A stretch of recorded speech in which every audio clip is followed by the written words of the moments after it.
दोहराता हूं सुनो रक्त से लिखी हुई कुर्बानी, जिसके कारण मिट्टी भी चंदन है राजस्थानी।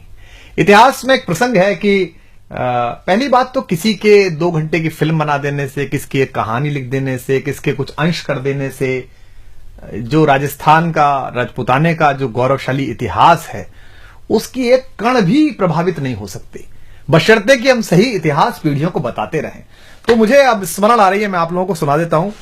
पंडित नरेंद्र मिश्र जी, जो मेवाड़ राजवंश के राज्य कवि भी हैं और हिंदी के बड़े महनीय वीररस के कवि हैं, उन्होंने एक अद्भुत प्रसंग महारानी पद्मिनी के इस सारे जौहर पर और इस सब पर लिखा है। वो सुनने लायक है और विशेष रूप से उसमें गोरा बादल जैसे 2 चरित्र जो वीरता, शूरता, स्वामी भक्ति और अपनी मिट्टी के प्रति समर्पण के अप्रतिम प्रतिमान है।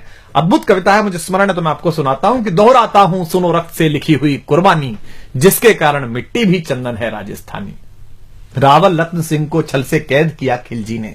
अब वो आए थे उनके घर पर खिलजी। एक सामान्य संस्कार होता है, एक सामान्य अतिथि देवो भव होता है, पधारो हमारे देश का एक संस्कार होता है कि योद्धा हैं, अगर आपके शत्रु हैं, लड़ाई हुई है, उसके बाद भी अगर संधि हुई है, घर तक आए हैं, तो उसी सौम्यता में महाराणा उनको छोड़ने गए बाहर तक और वहां उनको छल पूर्वक कैद कर लिया गया। चूंकि वो छली प्रजाति है, तो अब इसको महाराणा वहां कैद है और यहां अब ये प्रसंग है कि दोहराता हूं सुनो रक्त से लिखी हुई कुर्बानी, जिसके कारण मिट्टी भी चंदन है राजस्थानी।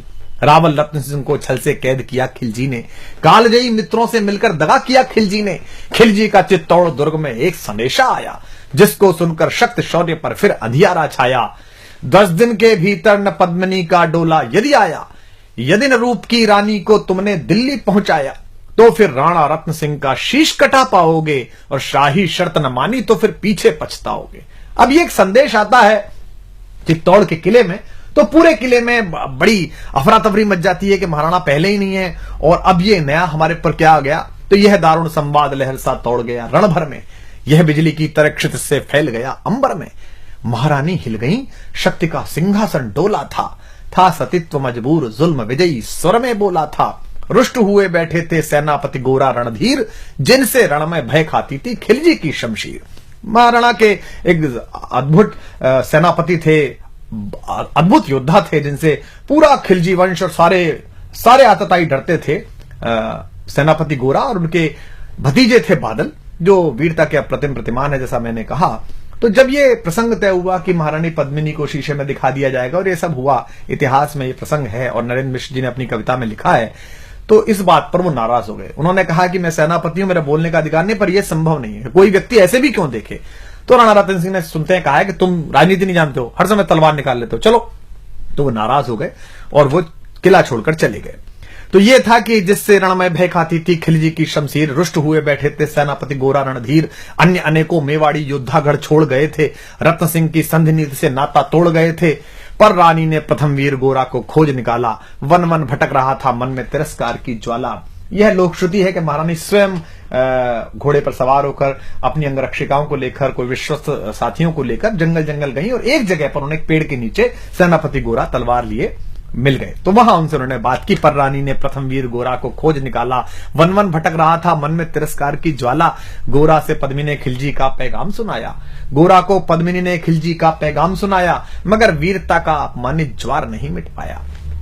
बोला मैं तो बहुत तुच्छ हूं, राजनीति क्या जानूं। अव्यंग में कहता है कष्ट में है, दुख में है, पूरी परंपरा, पूरा वंश उसने सेवा में लगाया है मेवाड़ राजवंश के, और वहां से अपमानित होकर लौटा है तो कष्ट में है। तो सेनापति कहता है कि बोला मैं तो बहुत तुच्छ हूं, राजनीति क्या जानूं, निर्वासित हूं, राज मुकुट की हट कैसे पहचानूं।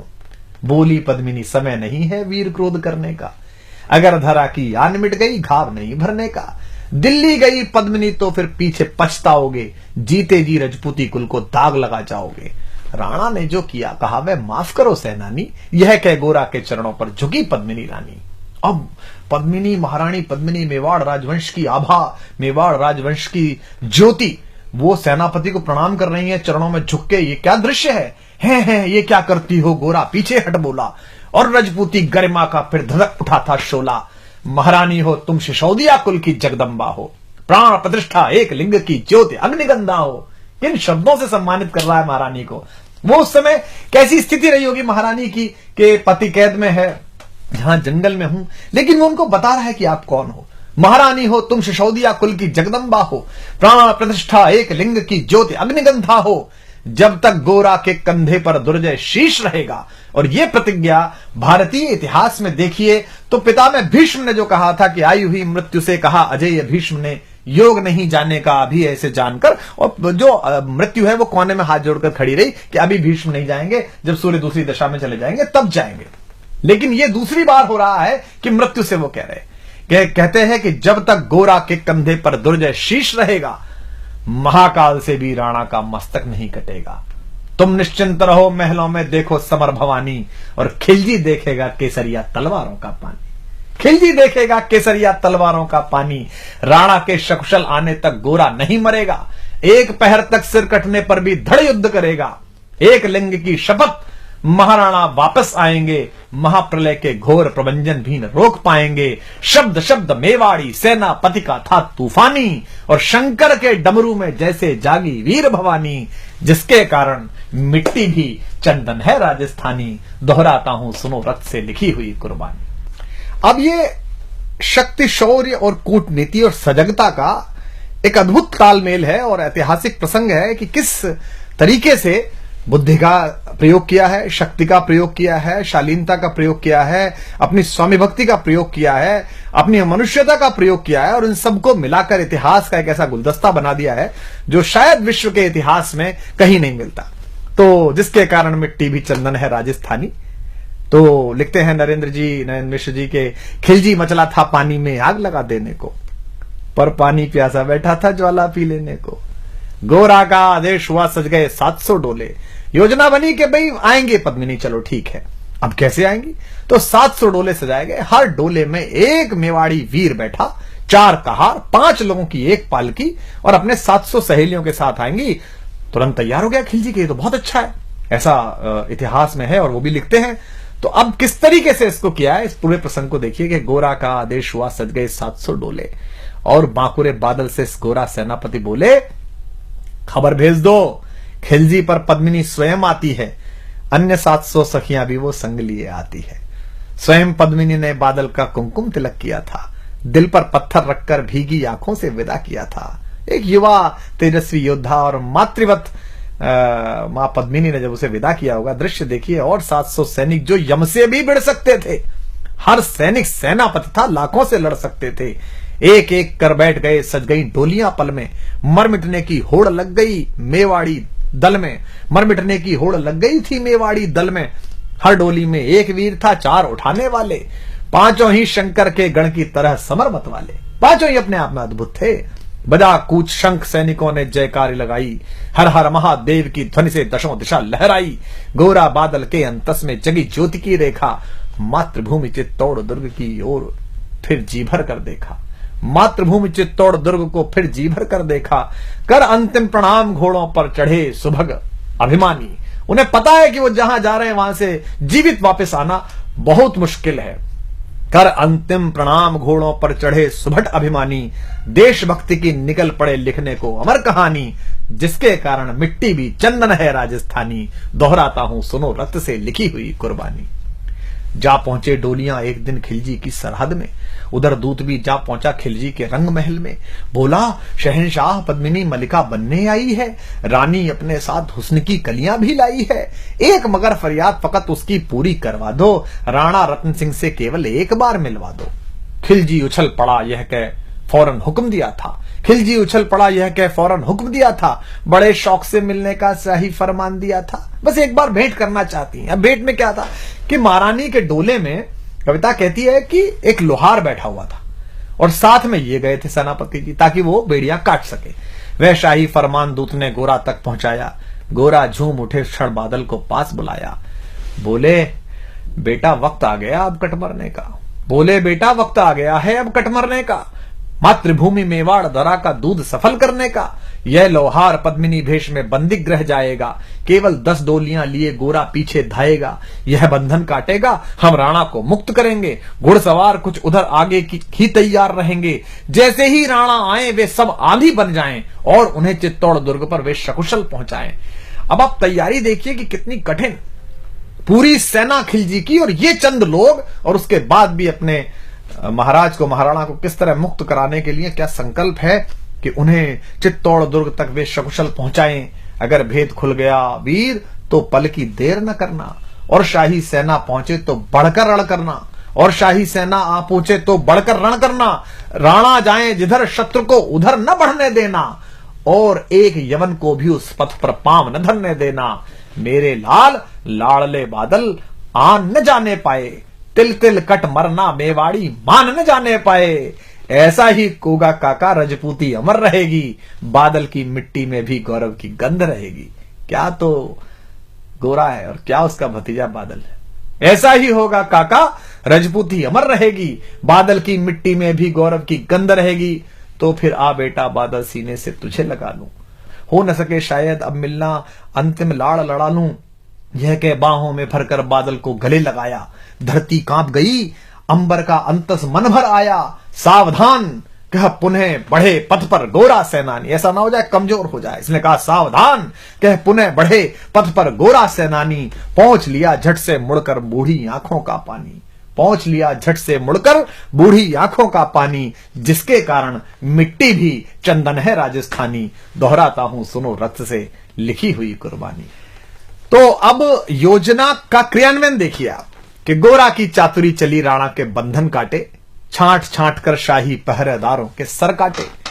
लिपट गए गोरा से राणा, गलती पर पछताए। क्या लगा होगा महाराणा को कि जिस सेनापति पर शंका की, जिस सेनापति को स्वीकार नहीं की उसकी बात, आज वो आपातकाल में काम आया। लिपट गए गोरा से राणा, गलती पर पछताए। सेनापति की नमक हलाली देख नयन भर आए। पर खिलजी का सेनापति पहले से ही शंकित था, उसे अंदाजा था कि कुछ गड़बड़ है। ऐसे लोग नहीं है जो इतने आराम से मान जाएंगे ये कि रानी आ रही है और उसकी सखियां आ रही हैं, उसको संकट था।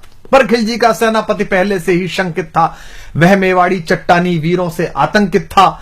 जब यह मिलन लखा समझ पद्मिनी नहीं आई है, मेवाड़ी सेना खिलजी की मौत साथ लाई है। पहले से तैयार सैन्य दल को उसने ललकारा, निकल पड़ा टिड्डी दल, रणका बजने लगा नगाड़ा। दृष्टि फिरी गोरा की मानी, राणा को समझाया, रण मतवाले को रोका, जबरन चित्तौड़ पठाया कि आप तो जाई। राणा चले तभी शाही सेना लहरा कर आई। राणा इधर चले, उधर से शाही सेना को संकेत हुआ, कह रही है तो राणा को इन्होंने मुक्त करा लिया। राणा चले तभी शाही सेना लहरा कर आई। खिलजी की लाखों नंगी तलवारें पड़ी दिखाई। खिलजी ललकारा, दुश्मन को भाग न जाने देना, रत्न सिंह का शीश काटकर ही वीरो दम लेना। टूट पड़ो मेवाड़ी शहरों, बादल सिंह ललकारा। हर हर महादेव का गर्जा, नववेदी जयकारा। निकल डोलियों से मेवाड़ी, बिजली लगी चमकने, काली का खप्पर भरने, तलवारें लगी खटकने। वही जो सब बैठ के आई थी सखियों के वेश में, जो सुबह सेनापति आए थे, जो सेना नायक आए थे, वो लड़ मरे। राणा के पथ पर शाही सेनापति तनिक बढ़ा था, पर उस पर तो गोरा हिमगिरी सा अड़ा खड़ा था। कहा जफर से, एक कदम भी आगे बढ़ न सकोगे, यदि आदेश न माना तो कुत्ते की मौत मरोगे। रत्न सिंह तो दूर, न उनकी छाया तुम्हें मिलेगी, दिल्ली की भीषण सेना की होली अभी जलेगी। यह कह महाकाल बनकर गोरा रण में हुंकारा, लगा काटने शीश समर में बही रक्त की धारा। खिलजी की असंख्य सेना से गोरा घिरे हुए थे, पर वे मानो रण में मृत्युंजय बने हुए थे। इतने सारे सैनिक और एक योद्धा, पुण्य प्रकाशित होता है जैसे अगणित पापों से, फूल खिला रहता असंख्य कांटों के संतापों से। वो मेवाड़ी शेर अकेला लाखों से लड़ता था, बड़ा जिस तरफ वीर उधर ही विजय मंत्र पड़ता था। इस भीषण रण से दहली थी दिल्ली की दीवारें, गोरा से टकरा कर टूटी खिलजी की तलवारें। मगर कयामत देख अंत में छल से काम लिया था, गोरा की जंघा पर अरि ने छिपकर वार किया था, पैर पर तलवार मार दी। जो ही गिरे वीरवर गोरा जफर सामने आया, शीश उतार दिया धोखा देकर मन में हर्ष आया। मगर वाहरे मेवाड़ी गोरा का धड़ भी दौड़ा, किया जफर पर वार की जैसे सिर पर गिरा हथौड़ा। एक बार में ही शाही सेनापति चीर दिया था, जफर मोहम्मद को केवल धड़ ने निर्जीव किया था।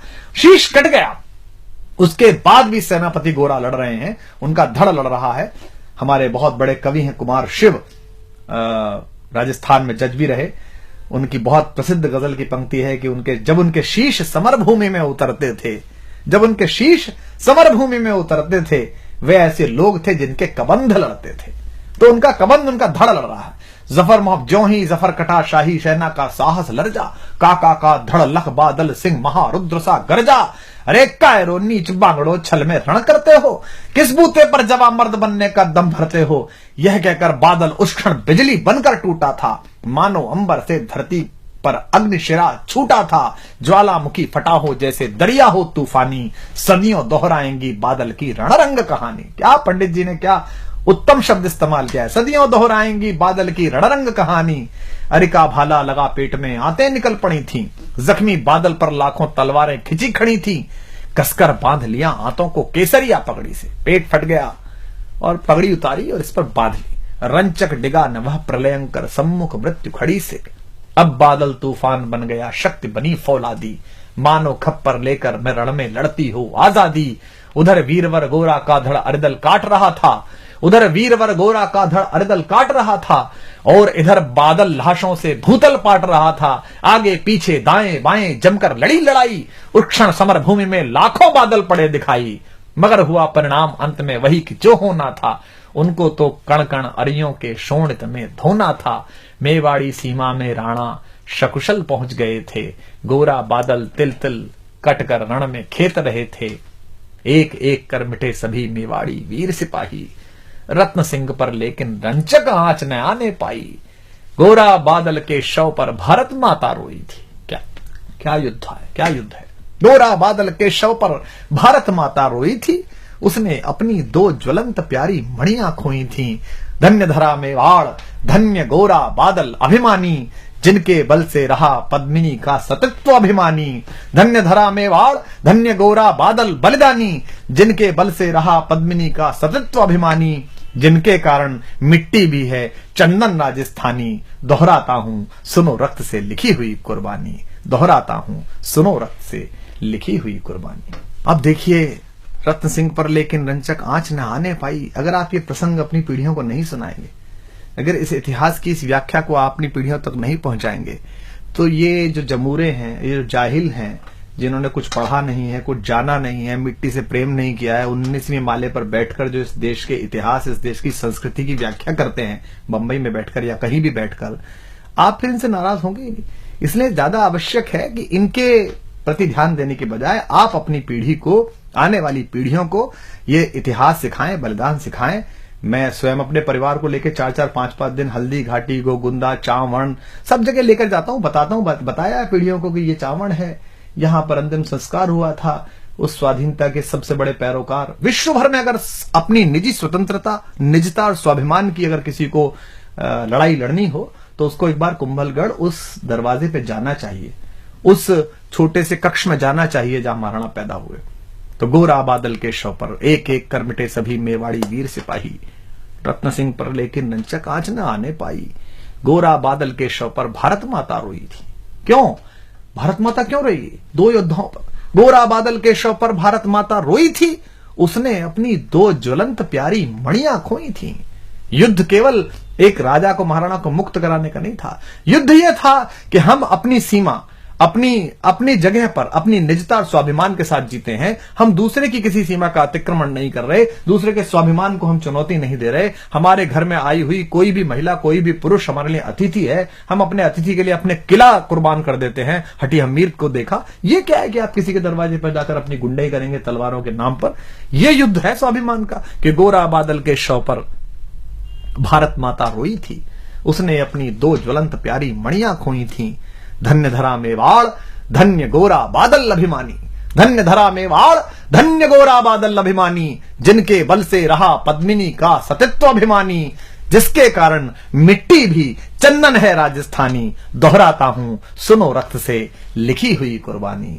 बैंकॉक, हांगकांग, लॉस वेगस मत जाइए, राजस्थान घूमने जाइए, एक एक तीर्थ को प्रणाम करिए, अंडमान जाइए, वो पिस्तौल देखिए जो चंद्रशेखर आजाद ने हिंदुस्तान में इस्तेमाल करी। अपनी पीढ़ियों को सही तीर्थ सिखाइए, सही देवता सिखाइए, जिसके कारण मिट्टी भी चंदन है राजस्थानी, दोहराता हूं सुनो रक्त से लिखी